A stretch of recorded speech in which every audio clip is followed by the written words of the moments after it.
Select.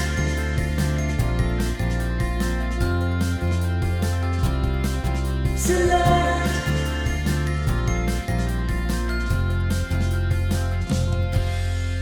Hello and welcome to the fifth episode of the Select School of Performing Arts podcast. My name is Mr. David and I'll be your host for today. I'm also joined by the wonderful Miss Joanna. Hello, everybody. Today we're here to talk a bit about music at Select School of Performing Arts. So Miss Joanna, obviously you've been working for Select for quite some time, and hmm am I right in saying that you've now just been promoted and you are our assistant manager? Yes, I am. So I'm helping Catherine do the day-to-day running of the business, but I'm also still teaching as well at the moment. Excellent, wonderful. So, Miss Joanna, can you please tell us just a bit about you, about how you started off, and also how music shaped your world when you were younger? Yeah, definitely. So I come from a very, very big family. My mum is one of eight. Oh, wow. And we're Irish, so I grew up around a lot of singing. I was put on the karaoke at like 2 years old. So singing in front of people has just been my whole life. And then in secondary school, I was in choirs, I was in the orchestra. I've played many instruments. Some of them I still play to an okay standard now. So I officially play guitar and piano still as an adult, but I've played the cello, Whoa. I've played the tenor horn. I was a percussionist, so in the school orchestra, I was on the marimba and the vibraphone. I just loved it. Um, Definitely, even though I loved dancing and acting, I feel like in my high school, you had to choose, and I chose music. And then it wasn't until after my university degree, I went to the University of Sheffield and I did a Bachelor's of Music, really got in theatre and musical theatre there.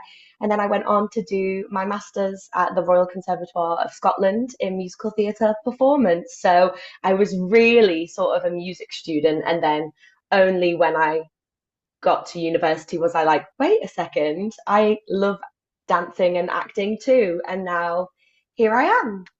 That's brilliant. I think it's amazing, especially like when you think that you're going to do one thing and then you go do something else. It completely changes your perspective. But it's also like more strings to your bow, right? When you're doing stuff. Absolutely. And I think when you're younger, sometimes you do feel like you have to choose or wherever your friends are. And then it's so liberating to be like, why choose? You know? Yeah. Definitely. I think that's the great thing about teaching, like especially at Select. It's like there's so many different options for you to choose from. And some days you might think, okay, well, if I choose to do a music class or I choose to do a piano class, for example, that doesn't limit me in terms of options of doing performing arts. There's lots of children that do multiple classes and love both equally or Yeah. one more than the other. hmm It's probably nice for them to see us in different classes as well. So, Mr. David does singing, but Mr. David also does ballet. Sometimes when I don't do as many dance classes, I do miss them. Yeah, I know It's what you great, mean. definitely. The exercise. Yeah. So in that then, was there a specific moment for you where you thought, I need to do music? Or is it always something that's just been a constant and you followed down that path? Yeah, definitely. I think maybe a bit of both actually. It for me, it was definitely nurture over nature. Like I was just surrounded by music, and I feel quite lucky for that. Because I know that's not always the case for everybody. Mm. So music was definitely a huge part of my life. But I do remember when I was in sixth form, I also loved science and biology, and I had a big decision. It was like Troy Bolton in High School Musical. I was like, am I going to be a scientist or am I going to be a musician? And I remember teachers would say to me, well, you can always do music as a hobby and then have science as your career. And I still agree with that. And I think that is what, you know, most people go towards. But there was just something about the performing arts and about performing and music that I just thought, no, this is absolutely where I'm supposed to be.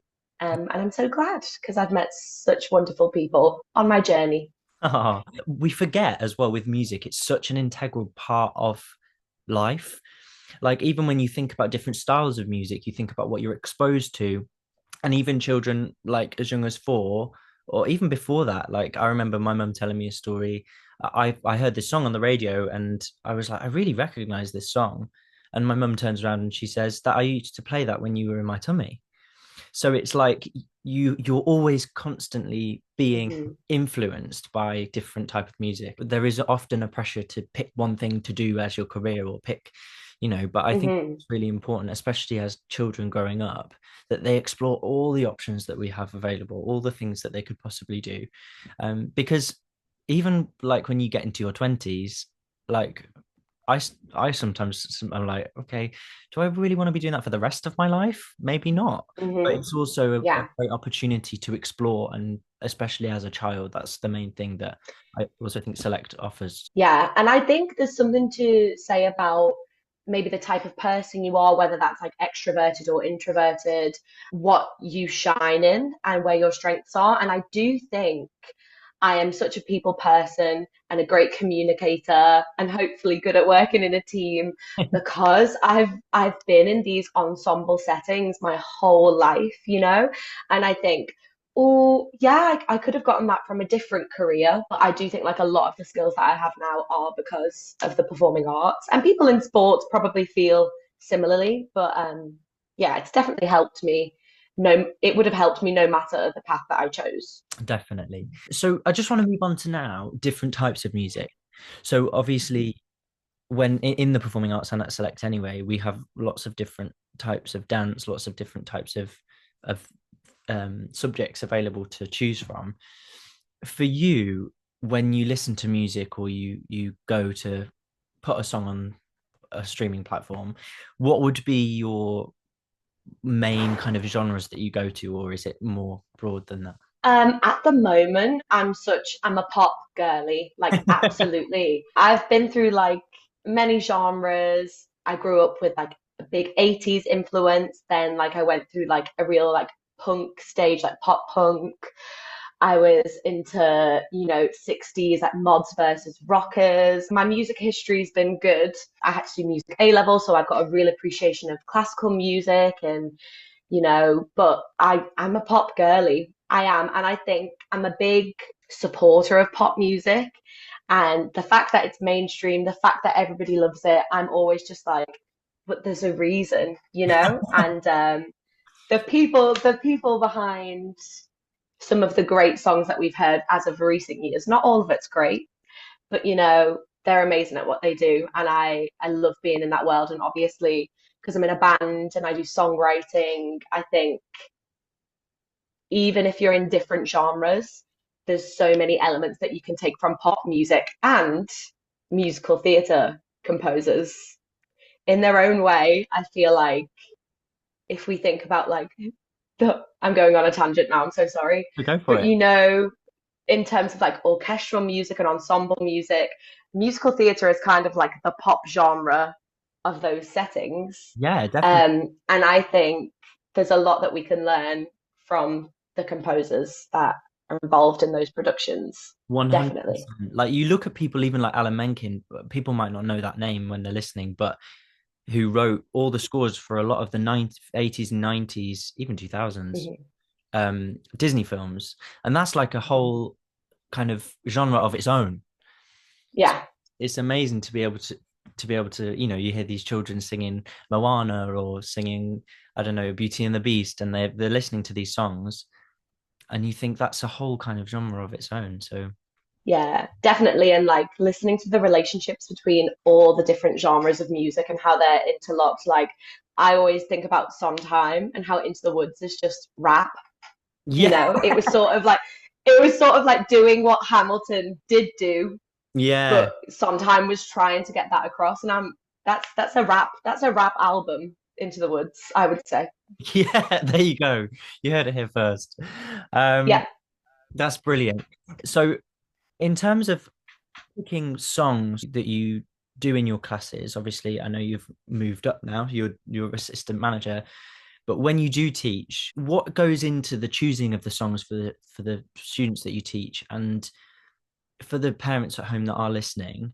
What can they do at home to help support listening to lots of different music? For me, when I choose a piece, it's definitely based on what I think is going to challenge the class, Hmm? what they'll enjoy, maybe something different than what they've done in the last term. especially when it comes to singing. We want different vocal qualities, different voices, different characters. So that definitely plays a part. And then also just my relationship with the students. What are they going to like? You know, Yeah. their age plays into it. Are they going to want something a bit more grown up? Are they going to, want to be this type of character? Or, so that plays a really important part. Parents, they're so busy and they'll be supporting in ways that they don't even realize. So I think every time you do let your child watch a Disney musical, whether that's an old one or a new one, that's playing into the exposure of the types of different musics that they're listening to. Obviously, the theatre is so expensive. So any filmed musical that's on Disney Plus, if you're lucky enough to have that streaming service, or if you do have Spotify, musical albums, I think just if you've heard of a musical and you think, oh, we've never listened to that before, let's have a little listen in the car. And I even think, you know, just the old musicals that everybody loves, but might forget about now that you're a grown up, put the Oliver soundtrack on, listen to some Mary Poppins. Because children these days, unless we tell them about those musicals and these great bodies of work, they're not going to listen to them. So All they know if is you've got the K-pop. time, Yeah. all they know is K-pop, which isn't true, but it felt like that, especially last term. Yeah, and I think it's a great way of parents taking a trip down memory lane as well, you It's a know? great way as well, just to bond as well. And that's the great thing as well. Music brings people together, and it's a way to one, Mhm. celebrate each other. You have different cultures, you have different styles of music tied to those cultures, and I think it's a great way to share and to come together and say, oh, I've not heard that before. I'd love to listen to that. Or even young ones as well. I hear them all the time talking, saying, oh, I went and did this on the weekend. And it might have been, some sort of celebration, and then they come in, they say, what's that? And it's a moment for them to share.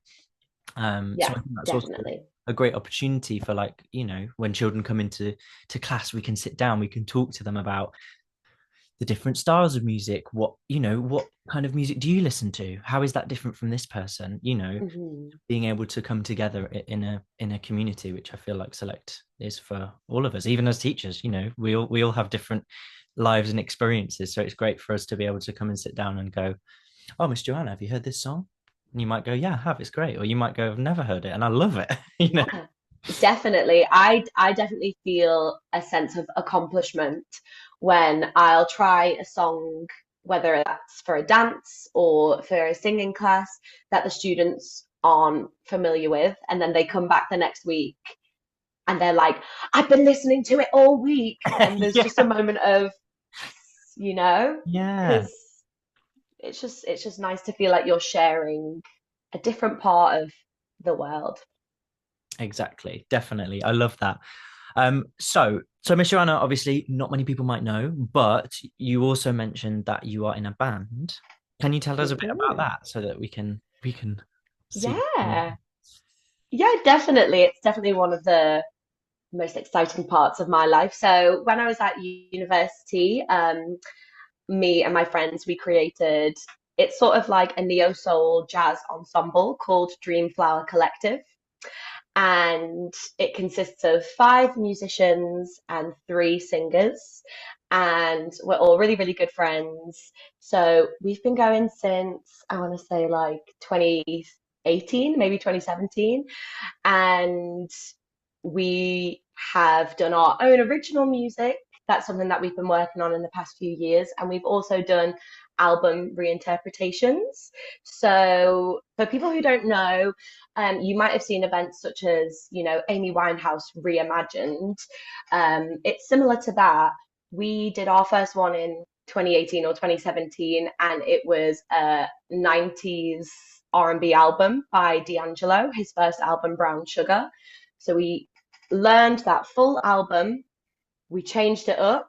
So that might be in terms of genre, in terms of structure. We've added solos, our own harmonies, and it's essentially so you can create a live performance for people who don't have the opportunity to see those albums played live anymore because that artist has passed away or isn't touring anymore.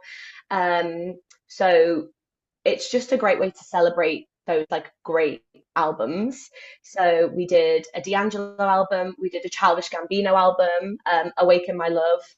That was huge. And there was a great hit called Redbone. And then sort of in the interim where Childish Gambino wasn't touring, we toured that album, our own version of it, across the UK. Wow. We went to lots of different cities. And yeah, it's great. And as I say, we work on our own music as well. So you can listen to us on Spotify. But yeah, it's a great part of my creative life. It's great to put those muscles and those skills to use because I think when you're teaching, you use them in one way. And then actually when you come to use them for your own purposes, it's a completely different part of the brain. So I'm definitely glad that I'm still active in that way. Yeah. Yeah. What an amazing achievement as well to be doing that. I think it's Thank great to be you. sharing music, especially even revamping music and having a space to share a music that people might not have listened to before or that kind of thing and bring it to a present light, which is amazing. Yeah. Uh, Definitely for our family members, they hadn't heard the albums that we've done and now they love them. But so it's so funny that my like 67-year-old mum will be like, I love Childish Gambino. yeah, Who who knew? what other 67-year-old says that? Yeah, definitely. And that's I think Yeah. again tying it back is a great way that kind of proves that exposure to music is really Mhm. the start of learning and growing and creating things as well. Um, Even when you come to like film scores, it's in all the films, but we don't really notice it because it's there to kind of assist what's going on, or in Mhm. Netflix shows, or in everything. Music's always all around us. In fact, I don't think I go a day without hearing some sort of music, even if I don't purposefully listen to it myself. There's always music happening. Yeah. Yeah. Okay, Miss Joanna, time for a rapid fire round. So this little game that we're going to do is called This or That. And I'm going to ask you a series of this or that questions, and we're going to go as quick Mhm. fire as possible. Are you ready? Here I'm ready. we go. Three, two, one. Headphones or earbuds? Headphones. Vinyl or streaming? Streaming. iPad or paper scores? Oh, iPad. that's a difficult one. Acoustic piano or electric piano? Acoustic piano. Nice. Musical theatre or pop hits? Musical musical theatre. You sure? Backstage chaos or center stage spotlight? Backstage chaos. Love it. Solo performance or big ensemble? Big ensemble. Yeah, I love it. Coffee or tea? Tea.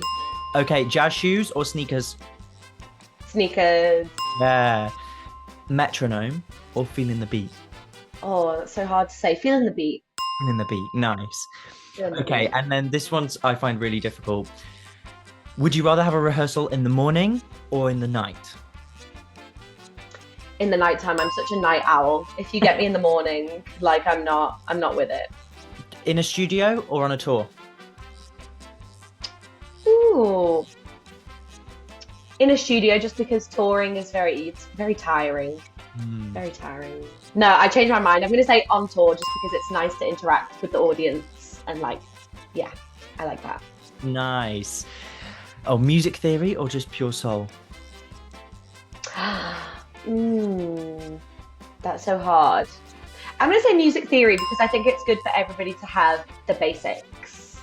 Definitely. And if you could describe Select's music department in 3 words, what would they be? Okay. Fun, energetic, and spirited. Spirited. Good word. I love. Yeah. Well, thank you, Miss Joanna, for competing my this or that segment. Thank you. I just want to come back to one of the questions that you said. You mentioned about performing in front of people. So you mentioned that you like touring and being and the interaction Mhm. with the proud. In terms of when it comes to students and the students that select, in what ways would you encourage them to get on the stage? Maybe they've not done it before, or even if they have, performing in front of a lot of people, as you know, is sometimes a really difficult thing, and stage fright is a real thing. So, how would you Mhm. advise parents at home to help, or even the students in their ability to manage with stage fright or worried about getting up on the stage in front of people? Definitely. I think preparing yourself mentally is so important. And obviously, when you're on stage a lot, that process is much shorter compared to if you are new to performing or if you do find that you get a bit of a stage fright. It might even just be 5 to 10 minutes of breath work.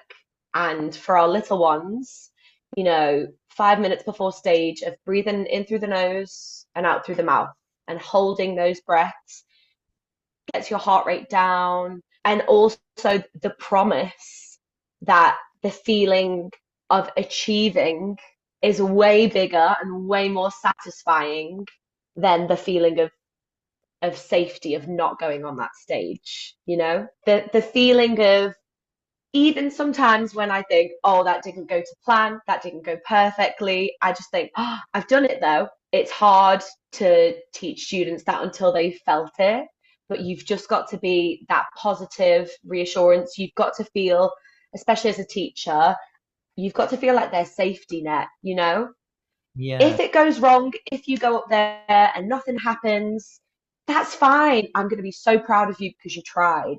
yeah. Even just You walking out, have to be that safety. yeah, even just walking out on that stage and getting, or even if they just get to the wing, that even that in itself, if you've never performed before, is a huge achievement. Like it's such a big, Mhm. big thing. So I think that's, at least, I don't know, for us at Select, that's something that I think is always encouraged. Yeah, Everything that you choose to do and you try is a massive achievement, because you're absolutely.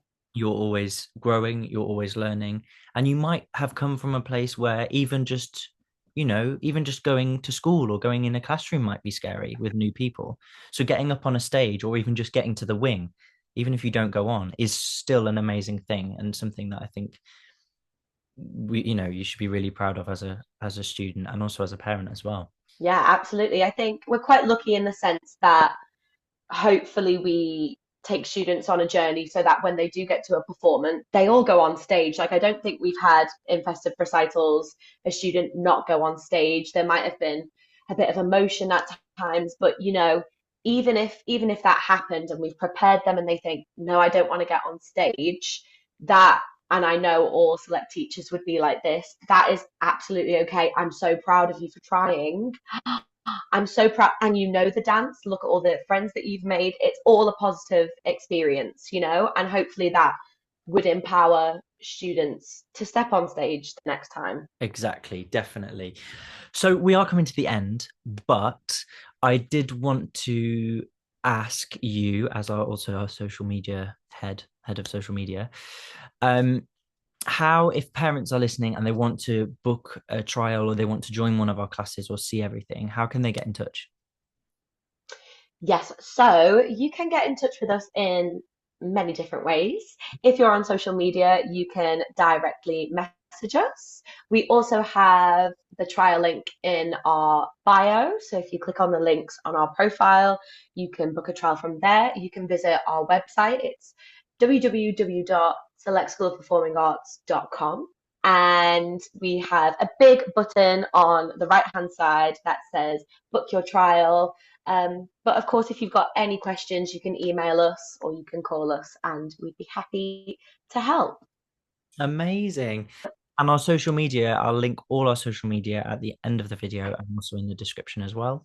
And I just want to say thank you, Miss Joanna, for coming on today and talking with us. So thank you so much, Miss Joanna, for coming on today. It's been amazing to talk to you about the fabulous world of music and what we offer here at Select as well. Thank you for having me. Yeah. Next time, we have a wonderful friend of mine to coming on as a guest who is currently in the world and Asia tour of Les Miserables. We are so excited to have them on to talk about what it's like to be a performer and tour internationally. Stay tuned and make sure you're following us on our Instagram, on our YouTube, and also on your favorite streaming platform as well. And if you did enjoy this, make sure to give it a thumbs up, or you can rate our podcast on your favorite streaming platform as well. Other than that, we will see you next time. Bye. Bye. Bye. Bye. Happy New Year. Happy New Year. Hey guys, it's Mr. David here. Thank you so much for listening to this episode of the Select School of Performing Arts podcast. Be sure to check us out on YouTube and subscribe, and you can also find us on social media at Select School of Performing Arts.